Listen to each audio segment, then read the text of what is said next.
This is a great opportunity for me to share my story about leadership, about how companies are operating around the world, and all the key elements or the fundamentals that makes a great organization.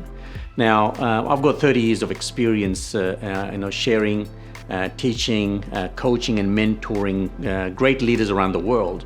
So I thought, this is going to be a fantastic opportunity for me to share, as people have been requesting to share my leadership skills and the experience. So talking about what's happening in the business world, I want to put across to you guys about the key 50 fundamentals that I have learnt since my journey started when I was 19 years of age, working with some great mentors that have taught me some great leadership skills. Now, one of the things that people generally ask is saying, okay, well, there's some great organizations, talk about 500 best companies in the world, and why can't we copy and replicate what they do and create a great product or a great service or a great organization model? Well, the reality is it doesn't work that way.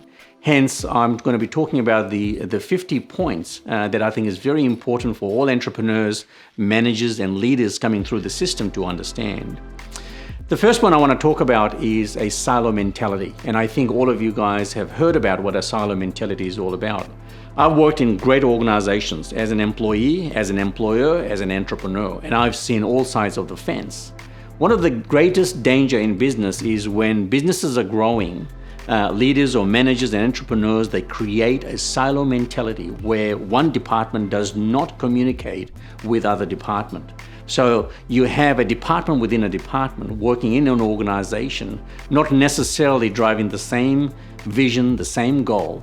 And when something like that happens in the organization, long term, the organization suffers. Why? Because people are not connected to the vision by its roots. So this is where you see some great companies go downhill very, very quickly, simply because they silos operating within the organization. The department heads are not communicating, they're not discussing, they're not understanding each other, and they're not sharing the goals and the visions of the organization collectively as one. If that happens in an organization, people seem to be very indecisive.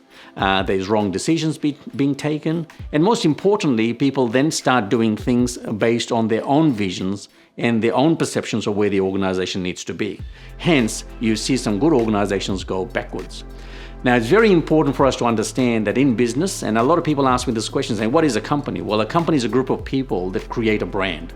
That's what it is. It's very intangible. It's a group of people. So we as humans, we have emotions. We have good days, bad days.